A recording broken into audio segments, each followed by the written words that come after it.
Oi, vocês! Sejam muito bem-vindos ao canal. Eu sou a Grazi Hadid e esse é mais um Encontro Sobrenatural.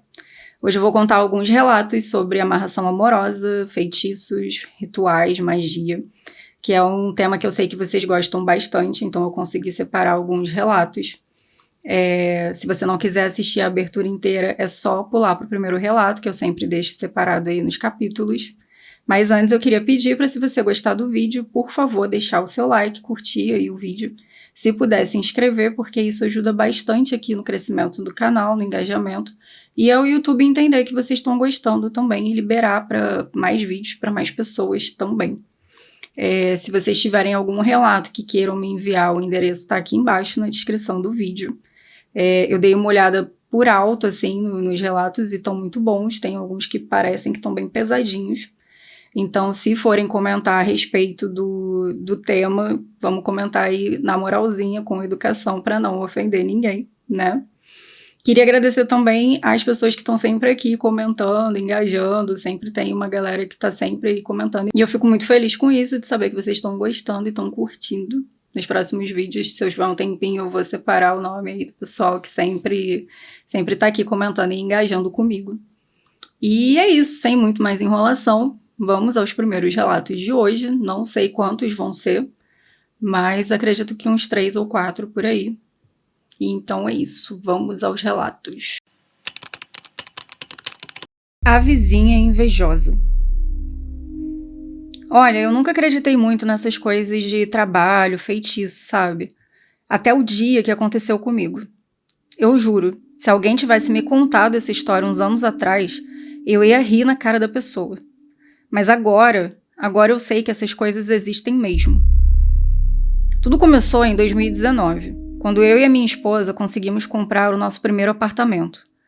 Era um sonho realizado. A gente tinha juntado grana por anos, passado aperto, mas finalmente a casa própria era nossa. Um apezinho simples, 2 quartos, mas era nosso. A gente morava num prédio antigo, daqueles de 4 andares sem elevador. A nossa vizinha do lado era a dona Marlene, uma senhora de uns 60 e poucos anos. No começo, ela parecia super simpática, sempre cumprimentava, sorria, mas tinha um negócio estranho nela. O sorriso dela nunca chegava até os olhos. Era tipo forçado demais. Logo que a gente se mudou, ela apareceu na porta com um bolo. "Sejam bem-vindos", ela disse. Minha esposa, a Jéssica, aceitou numa boa. A gente comeu o bolo naquela noite mesmo. Ele até estava gostoso, mas logo depois eu comecei a sentir uma tontura estranha e a Jéssica também. Nós fomos dormir cedo, meio zonzos naquele dia. Os problemas começaram na semana seguinte. Do nada, eu comecei a ter uma sequência de azar que não era normal. Perdi meu emprego, meu carro quebrou e a conta veio em R$4.000. A gente começou a brigar por qualquer besteira. Era como se uma nuvem pesada tivesse descido em cima da nossa vida. Mas o pior mesmo era a Jéssica. Ela começou a ter uns pesadelos horríveis. Todo santo dia ela acordava de madrugada gritando. Dizia que sonhava com uma mulher velha sentada no peito dela, sufocando ela. A mulher tinha o rosto desfigurado e ficava sussurrando coisas no ouvido dela. Coisas horríveis, tipo: "Você não merece nada, tudo vai dar errado, ele vai te deixar." A Jéssica emagreceu uns 10 quilos em uns 2 meses. Ela, que sempre foi muito animada, alegre, ficou depressiva, não queria mais sair de casa, não queria ver ninguém, e eu estava desesperado. Levei ela num psicólogo, num psiquiatra, ela fez exames, tudo, e os médicos não achavam nada de errado fisicamente, só receitavam remédio para ansiedade e para depressão. Uma noite eu estava voltando do mercado, eram umas 10 da noite. Quando eu passei na porta da dona Marlene. Eu escutei ela conversando com alguém. A porta estava meio aberta e a curiosidade bateu. Eu fui chegando mais perto tentando escutar. "Eles vão se separar logo", ela estava dizendo. "O trabalho tá forte, pode deixar. Ela já não aguenta mais, tá fraca. Logo, logo aquele apartamento vai ser meu. Sempre quis um maior e quando eles venderem por qualquer preço eu compro." Cara, o meu sangue ferveu. Mas tinha uma outra voz lá dentro, a voz de um homem que eu não conhecia. E ele disse: "Você tem certeza que quer continuar?" esse tipo de coisa tem um preço alto. E ela respondeu: eu pago o que for preciso, já estou pagando. Eu não fiquei para escutar o resto. Entrei correndo no meu apartamento e contei tudo para Jéssica. Ela começou a chorar, falou que já desconfiava da vizinha, disse que a mulher sempre olhava pra gente com um ódio estranho, mas a gente pensava que era coisa da nossa cabeça. No dia seguinte, a gente procurou uma mulher que a mãe da Jéssica conhecia, a Dona Maria. Ela trabalhava com limpeza espiritual e essas coisas. Então a gente foi na casa dela, num bairro mais afastado, e contamos tudo o que estava acontecendo. A Dona Maria nem deixou a gente terminar de falar. Ela já disse: eu já tô vendo, vocês estão magiados. Tem um trabalho pesado em cima de vocês. E tem uma mulher por trás disso. Uma mulher que mora perto de vocês. Ela fez umas orações, acendeu umas velas, jogou uns búzios. Depois olhou pra gente com uma cara séria. É trabalho de cemitério. Usaram terra de túmulo, foto de vocês, nome escrito 7 vezes. Isso aqui é para destruir a vida, para causar desgraça mesmo. Quem fez isso quer ver vocês na miséria. Ela preparou uns banhos para a gente tomar, umas ervas para defumar a casa e disse que a gente precisava devolver o trabalho para quem fez. Não é vingança, ela explicou. É uma justiça espiritual. O que a pessoa manda volta para ela. A gente fez tudo direitinho. Tomou os banhos com as ervas que ela passou, defumou o apartamento inteiro. A Dona Maria foi lá em casa numa quinta noite e fez uma limpeza completa. Ela trouxe umas velas pretas, uns elementos que eu nem sei o que eram, e ficou lá por umas 3 horas. Gente, quando ela terminou, eu juro que a casa ficou mais leve. Parecia que tinha tirado um peso do ar, sabe? A gente conseguiu até respirar melhor. E então ela disse: agora vai voltar tudo para quem mandou. E vai voltar multiplicado. Mas vocês não podem ter pena, nem pensar nessa mulher com dó. O que ela fez é muito grave. Ela tentou destruir vocês. Uma semana depois, a gente começou a ouvir uns barulhos estranhos vindos do apartamento da Dona Marlene. Gritos, coisas caindo, gemidos. No começo, a gente achou que era briga, mas era ela sozinha lá dentro. A gente ouvia ela gritando: sai de mim, me deixa em paz, eu peço perdão. E 2 dias depois, a Dona Marlene teve que ser internada. Segundo uma outra vizinha, ela tinha tido uma crise nervosa muito forte. Passou 1 mês no hospital psiquiátrico. Quando ela voltou, ela era outra pessoa. Parecia ter envelhecido uns 20 anos. Andava curvada, os olhos fundos, aquela pele amarelada de quem tá muito doente. Ela nunca mais olhou pra gente. Quando a gente cruzava no corredor, ela abaixava a cabeça e saía andando rápido. 3 meses depois, ela vendeu o apartamento dela e se mudou. Soubemos depois, por outras vizinhas, que ela tinha desenvolvido uma doença de pele muito grave. Tinha perdido o cabelo todo e vivia com dores constantes no corpo. Os médicos não sabiam o que era e nenhum remédio funcionava. Cara, eu não desejo mal de ninguém, de verdade. Mas depois do que ela fez com a gente, que quase destruiu o nosso casamento, que deixou a minha esposa doente, eu não posso fingir que eu sinto pena. A Jéssica melhorou completamente. Voltou a ser a mulher alegre de antes, engordou, os pesadelos pararam na mesma hora, no mesmo dia lá que a Dona Maria fez a limpeza, e eu consegui um emprego melhor ainda. E hoje em dia a gente tá bem financeiramente. Mas eu aprendi uma coisa. Essas coisas de trabalho, de feitiço, isso tudo existe. E existe gente má no mundo, gente que tem inveja do que você tem, da sua felicidade, e faz o impossível para te derrubar. Hoje a gente toma bastante cuidado. Não aceitamos comidas de desconhecidos, não deixamos ninguém entrar na nossa casa sem a gente conhecer bem. E sempre que a gente sente alguma energia estranha, a gente procura a Dona Maria para fazer uma limpeza. E se tem alguém aí passando por uma fase muito ruim, perdendo tudo, brigando sem motivo, tendo pesadelo, adoecendo, sem os médicos descobrirem o que é, talvez não seja só azar não, viu? Talvez tenha alguém trabalhando contra você. E nesse caso, procure ajuda espiritual logo, porque quanto mais tempo passa, pior fica. É isso, essa foi a minha história. E olha, eu nunca mais vou duvidar quando alguém falar que tá com encosto ou que tem alguém fazendo coisa ruim pra ela. porque eu vivi isso na pele e não é brincadeira, não. É verdade, né, gente? Tem umas coisas que realmente parecem muito difíceis de acreditar. Porque você pensa, cara, não era nenhuma pessoa próxima deles, era uma vizinha e eles tinham acabado de se mudar, cara. Qual que era a necessidade, né? Qual o motivo, qual o sentido para fazer uma coisa dessa? Então, contando, realmente fica muito difícil de acreditar, mas existe. Existe e a gente sempre ouve falar disso, sempre ouve. Então, realmente, tomem cuidado, se atentem aos sinais, se protegam espiritualmente, protejam a energia de vocês, né? Mas vocês já ouviram também histórias parecidas com essas? Tipo, já vivenciaram alguma coisa? Porque é bizarro, cara, é muito bizarro. E vamos ao próximo relato, que é o dia em que eu fui longe demais. Eu vou contar uma coisa aqui que eu nunca contei pra ninguém. E eu tô contando porque o peso na consciência tá grande demais. E talvez alguém que esteja pensando em fazer o que eu fiz desista depois de ouvir o que aconteceu comigo. Meu nome é Rafael. Aqui, gente, todos os nomes trocados, tá? Tá sempre trocado. Quando a pessoa não sinaliza, eu troco, e quando ela sinaliza, eu mantenho trocado. Então, todas as informações são sempre trocadas, tá bom? Meu nome é Rafael, eu tenho 32 anos hoje. Isso aconteceu quando eu tinha 24. Na época, eu tava namorando a Camila. A gente tinha uns 2 anos juntos. Eu era louco por ela, tipo, obcecado mesmo. Ela era linda, inteligente, todo mundo olhava pra ela na rua, e eu sempre fui muito inseguro, sabe? Sempre com medo de perder ela. A Camila trabalhava numa empresa grande, e lá tinha um gerente, o Marcelo. Ele era aquele tipo de cara, o cara. Bonito, bem-sucedido, carro do ano, sempre viajando.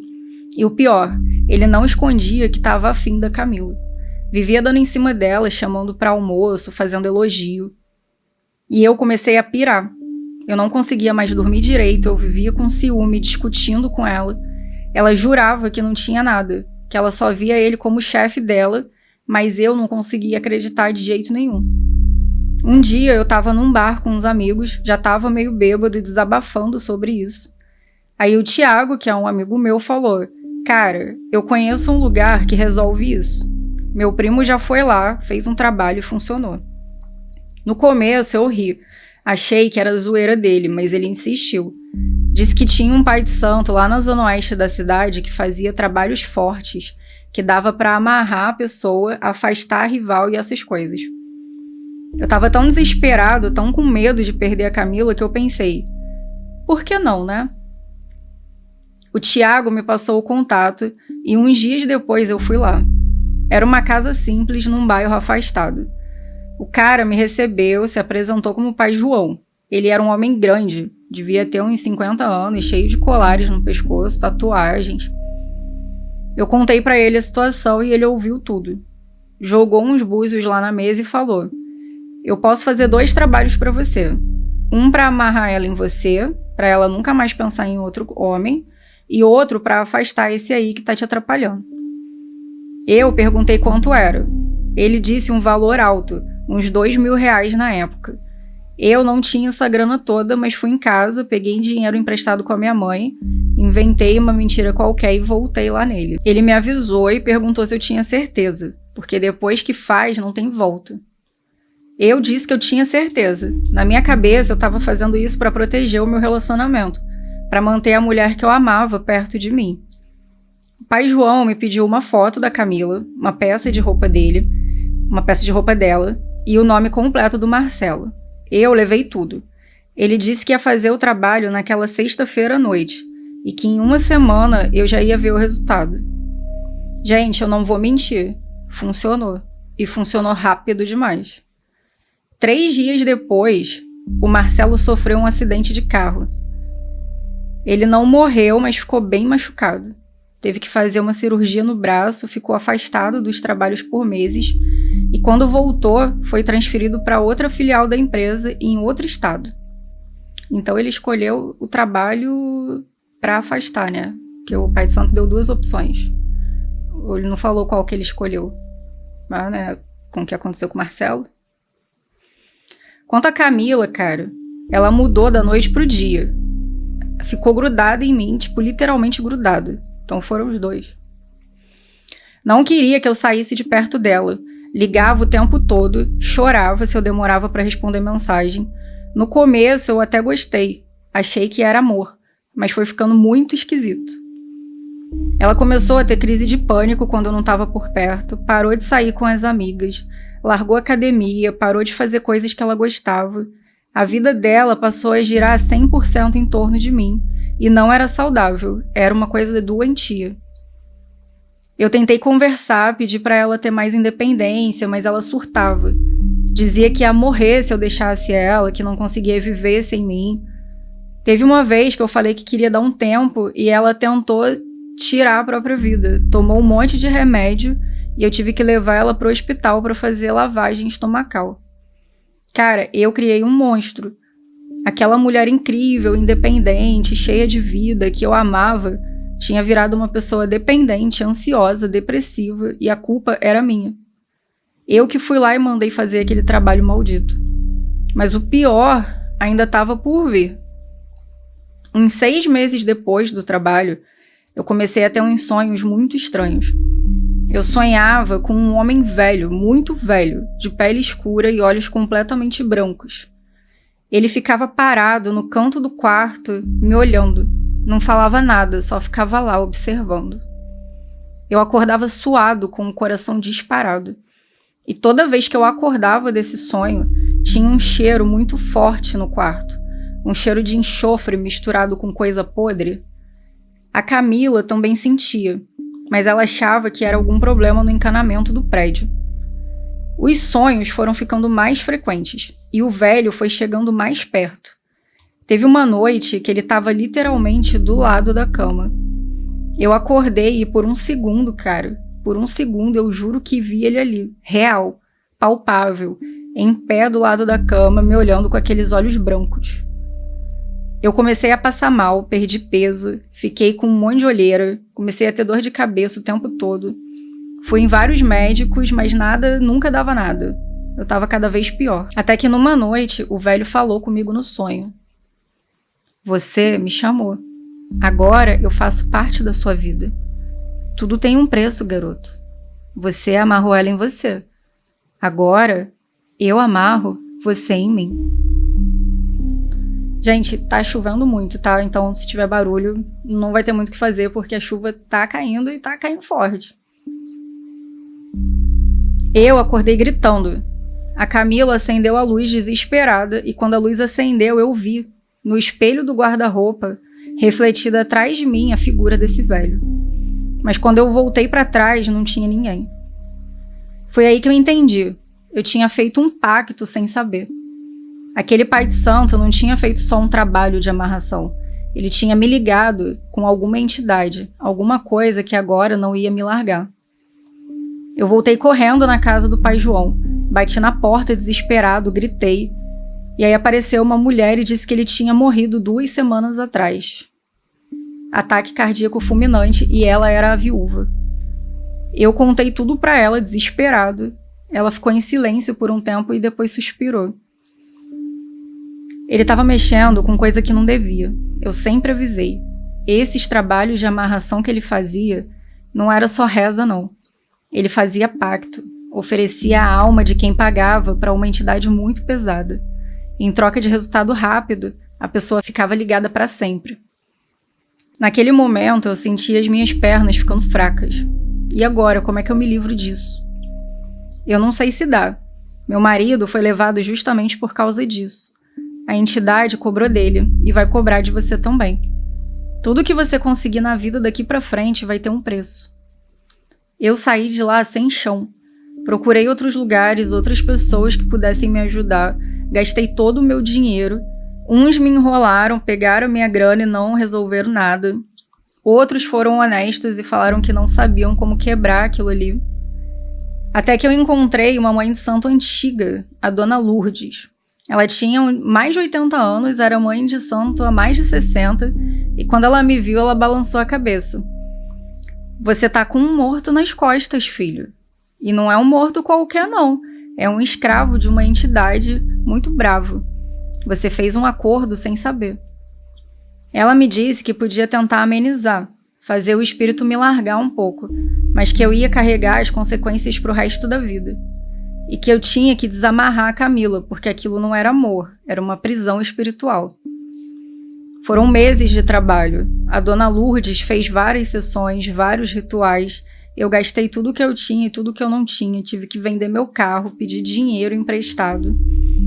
E aos poucos a Camila foi começando a melhorar. A dependência dela em mim foi diminuindo. Ela voltou a ser mais ela mesma. E quando ela melhorou de verdade, ela terminou comigo. Fael, eu não sei o que aconteceu esses últimos anos, mas não era amor. Era uma obsessão doentia. Eu preciso me afastar de você e reconstruir a minha vida. Doeu? Doeu demais.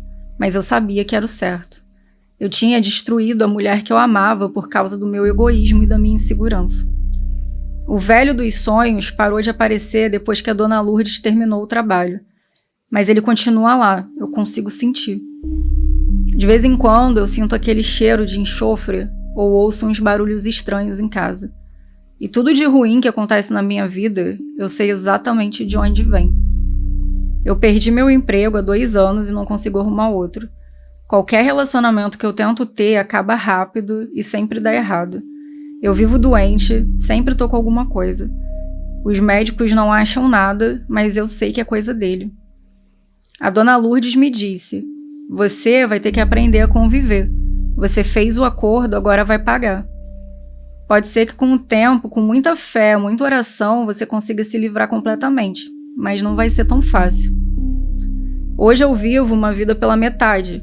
Eu trabalho fazendo bicos, moro num quartinho alugado, não tenho ninguém.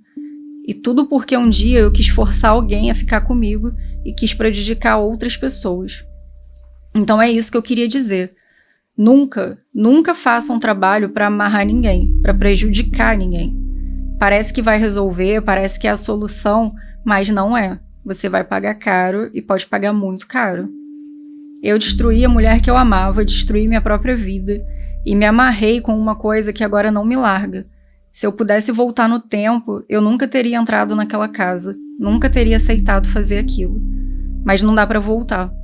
E agora eu vivo com as consequências todo santo dia. Gente, que pesado, hein? O que vocês acharam? Eu sempre falo, cara, isso de amarração não é amor. Não é nem o amor da pessoa que faz e nem da pessoa que é amarrada, porque você sabe que ela não vai estar ali com você porque ela quer, ela vai estar ali porque foi feito alguma coisa e tiraram o livre-arbítrio dela, sabe?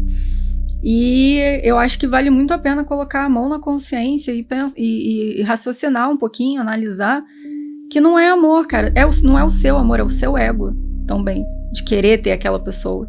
Tanto que tem muitos casos, muitos relatos que eu já ouvi, que depois que a pessoa faz a amarração e que dá certo, ela mesma perde o interesse na outra pessoa. Porque agora que já deu certo, ela não quer mais. Então, assim, será que compensa? Será que não é muito ego, muita imaturidade, talvez fazer uma terapia antes, né? Ou então faz um feitiço, faz uma magia, alguma coisa pro seu amor próprio, pra você se amar, pra você esquecer essa pessoa.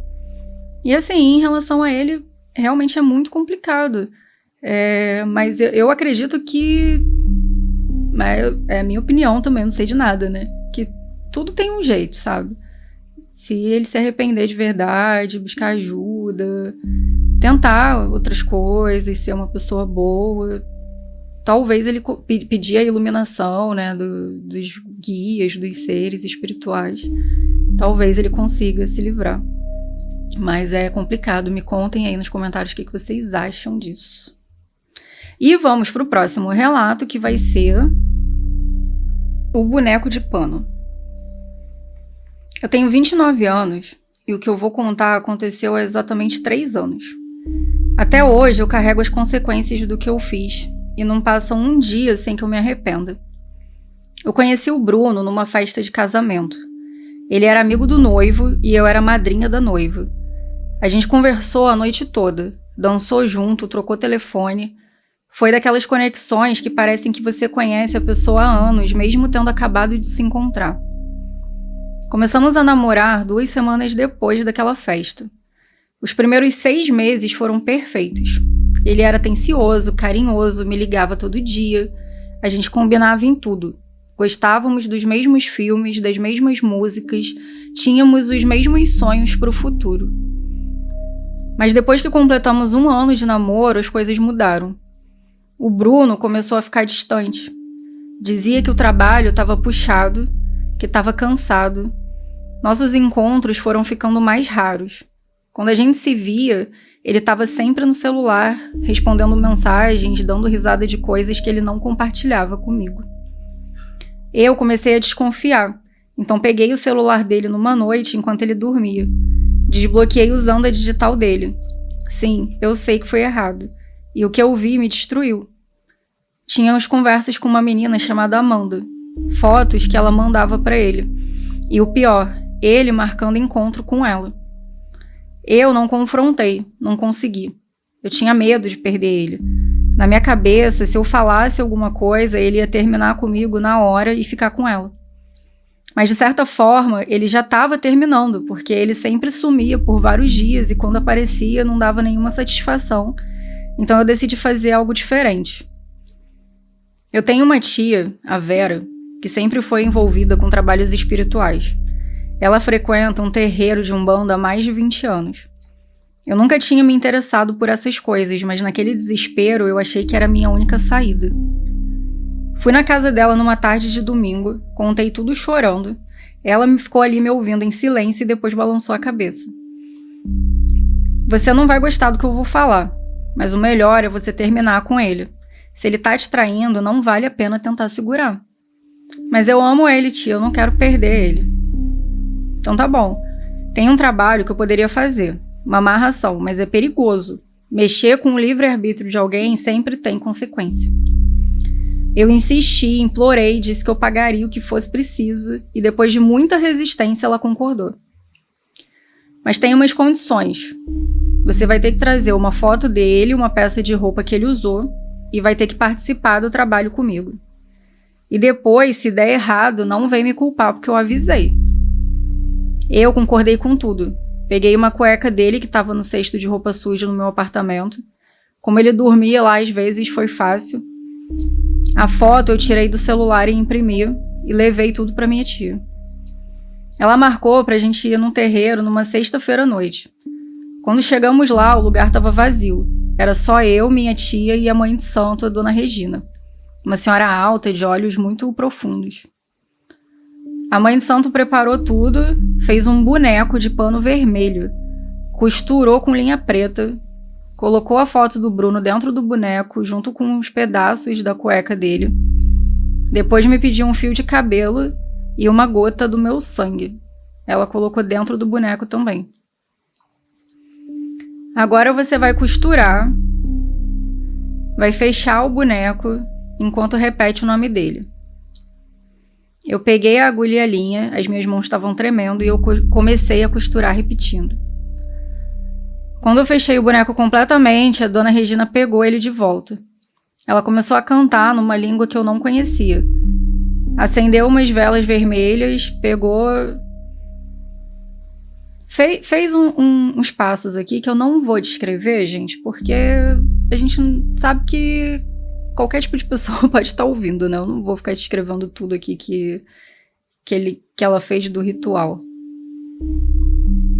Depois de terminar lá, ela disse: ele não vai conseguir te esquecer, não vai conseguir olhar para outra mulher.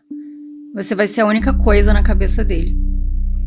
Ela colocou o boneco dentro de uma caixinha vermelha junto com alguns ingredientes lá e umas ervas que eu não identifiquei.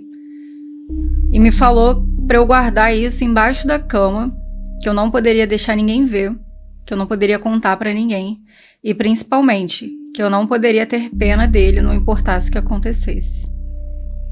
Eu levei a caixinha para casa naquela noite, coloquei embaixo da cama bem escondida e fui dormir ansiosa para ver se ia funcionar. E funcionou. Alguns dias depois, acho que em uma semana no máximo, o Bruno apareceu na minha casa de madrugada. Tocou a campainha sem parar até eu atender. Quando abri a porta, ele estava com os olhos vermelhos, chorando. Fulana, eu não sei o que tá acontecendo comigo. Eu não consigo parar de pensar em você.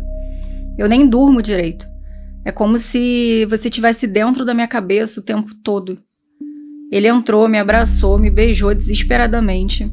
Fizemos ali no sofá mesmo, com uma intensidade que ele nunca tinha tido antes. E depois, quando a gente estava deitado, ele segurou o meu rosto com as 2 mãos e disse: eu te amo tanto que dói. Ele me contou o que estava acontecendo e o que ele tinha feito, que era me trair e se encontrar com a menina que eu tinha visto as mensagens. Pediu desculpas por ter sido idiota, disse que tinha acabado com ela e bloqueado de tudo, que ele só queria a mim. Eu deveria ter ficado feliz, porque era tudo que eu queria, mas tinha algo estranho no olhar dele, uma intensidade que não era natural. Nos dias seguintes, ele ficou grudado em mim, literalmente. Ele ia no meu trabalho me buscar todo dia, ligava de 5 em 5 minutos. Se eu demorasse para responder mensagem, ele surtava, achava que eu estava com outra pessoa.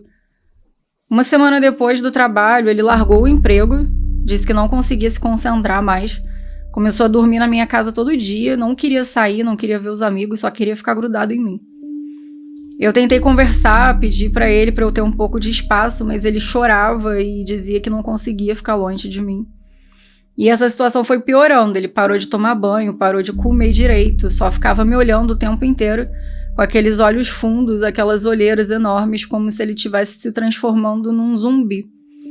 E o pior, ele começou a ter umas crises, uns ataques de pânico violentos. Gritava que tinham coisas pegando nele, que tinham vozes na cabeça mandando ele não me deixar. Numa noite ele acordou no meio do sono tentando me enforcar. Quando eu consegui acordar ele disse que não lembrava de nada. Eu tava ficando apavorada, eu liguei pra minha tia chorando, desesperada. Tia, você precisa desfazer isso, ele tá ficando louco. Ele vai me matar ou vai né? E aí ela me disse, eu te avisei. Eu avisei que mexer com isso era perigoso. Ela falou com a dona Regina e nós marcamos para voltar lá no terreiro. Só que dessa vez o Bruno foi junto, até porque ele se recusava a ficar longe de mim, nem que fosse por 1 hora. Quando a dona Regina viu ele, ela regalou os olhos e disse: menina, o que você fez? Você alimentou o trabalho?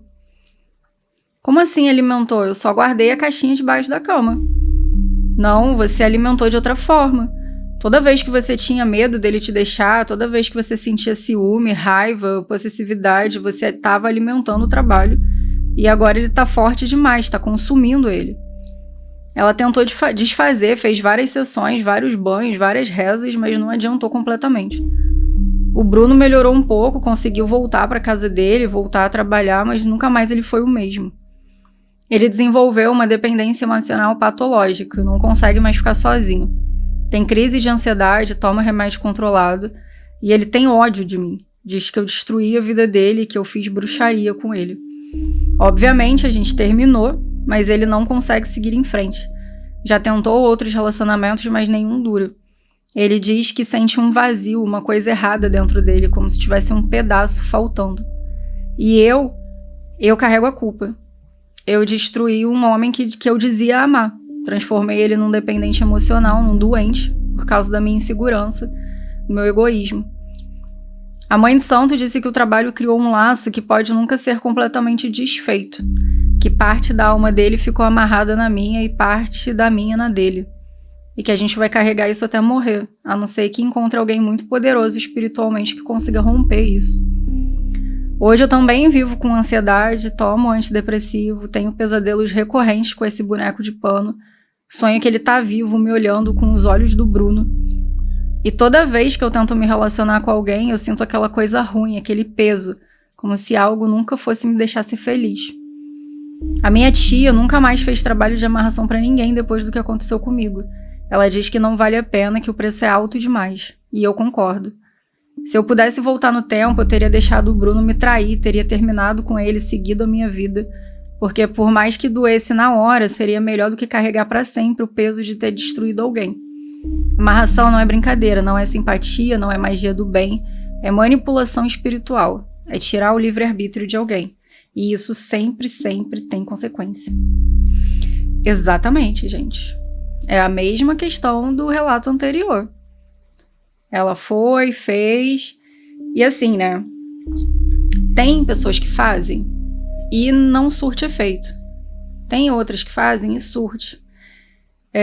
Não sei se um dia a gente vai entender completamente o porquê disso acontecer, mas eu acho que tá ligado muito à intenção da pessoa também, à energia da pessoa. Então é melhor não arriscar, né?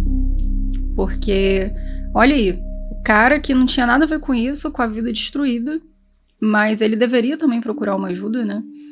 Porque ele teve os erros dele lá, traiu e tal, e não justifica.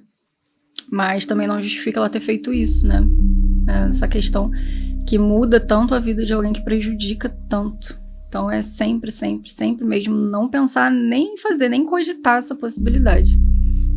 Vocês conhecem alguma pessoa que já fez isso e se arrependeu? Porque essa que é a questão, né? Você faz e depois se arrepende. Mas é isso, me contem aí nos comentários. E vamos pro próximo relato, que vai ser o último de hoje. O feitiço do cemitério. Eu me chamo Vera Lúcia e tenho 54 anos. Essa história aconteceu comigo há 25 anos. E é algo que eu escondi durante muito tempo, mas acho que é hora de falar, nem que seja para alertar alguém a não cometer os mesmos erros que eu cometi. Nos anos 90, eu era casada com o Alberto. A gente tinha se conhecido no trabalho. Namoramos por 4 anos e casamos. Ele era um bom homem, trabalhador, responsável, a gente vivia bem, tinha uma casinha simples, mas era nossa, e 2 filhos pequenos. Todo o problema começou quando o Alberto arrumou um emprego novo numa empresa maior. Lá ele conheceu a Simone. Ela era secretária do chefe dele, uma mulher bonita, bem mais nova que eu. Eu tinha 30 anos na época e ela devia ter uns 20 e poucos. O Alberto começou a chegar tarde em casa e dizia que era hora extra, que tinha muito trabalho. Eu acreditei por um tempo, mas mulher sempre sabe quando tem alguma coisa errada. Um dia, uma amiga minha viu ele e a Simone entrando no motel. Ela veio me contar. Eu não quis acreditar no começo, mas depois eu comecei a prestar mais atenção. E aí foi só juntar as peças. Os perfumes diferentes na roupa dele, os bilhetes que ele esquecia no bolso, as ligações que ele atendia na varanda e não dentro de casa. Eu confrontei ele e no começo ele negou, mas depois ele confessou. Disse que estava apaixonado pela Simone, que não planejou aquilo, mas aconteceu. E então ele me disse a pior coisa que eu poderia ouvir. Eu vou pedir o divórcio porque eu amo ela. Meu mundo desabou ali. Eu tinha 2 filhos pequenos, não trabalhava fora, dependia dele financeiramente. E além de tudo, eu ainda amava aquele homem. Implorei para ele não me deixar, prometi que a gente podia melhorar, mas ele estava decidido. Foi quando a minha vizinha, Dona Cleide, apareceu na minha porta. Ela me viu chorando, sentou do meu lado e me fez uma proposta. Olha, Vera, eu conheço uma mulher que pode te ajudar. Ela trabalha com coisas fortes, faz separação de casal, amarração. Se você quiser, eu te levo lá. Eu tinha muito medo dessas coisas, porque eu fui criada na igreja e sempre ouvi que não se deve mexer com isso. Mas o desespero era maior que o medo, então eu concordei em ir. A Dona Cleide me levou numa casa na periferia da cidade. A mulher que nos recebeu se chamava Zulmira. Ela devia ter uns 60 anos, era magra, toda vestida de preto e vermelho. Os olhos dela eram estranhos, eram muito claros, quase amarelados. Eu contei a minha situação para ela, ela ouviu tudo e depois riu. Um riso baixo, meio sinistro. Eu posso separar eles e posso fazer ele voltar para você, mas vai custar caro e não caro só em dinheiro. E eu perguntei quanto. Ela disse R$1.000 e você vai ter que participar do trabalho. Tem que ir comigo no cemitério na madrugada de uma sexta-feira. R$1.000 em 1999 era muito dinheiro, mas eu estava disposta a pagar. Vendi minhas joias, peguei dinheiro emprestado e juntei tudo. Quando a sexta-feira chegou, a Zulmira veio me buscar às 2 da manhã e a gente foi até o cemitério municipal. Ela tinha uma chave do portão e até hoje eu não sei como é que ela tinha aquilo. E nós entramos, ela estava carregando uma sacola com várias coisas, umas velas pretas, um galo vivo, uma faca, um pano vermelho e uns outros objetos. Ela me levou até um túmulo antigo sem nome e disse: aqui tem um espírito forte, ele vai aceitar a oferenda e fazer o trabalho. A Zulmira acendeu as velas em volta do túmulo, depois pegou o galo. Eu achei que ela ia matar ele ali, mas não. Ela fez um corte pequeno no pescoço do bicho e deixou o sangue escorrer numa tigela. Aqui é a mesma coisa, gente. Eu não vou descrever o ritual, tá? Porque ela mandou fazer algumas coisas, pegar ali o negócio, molhar, jogar.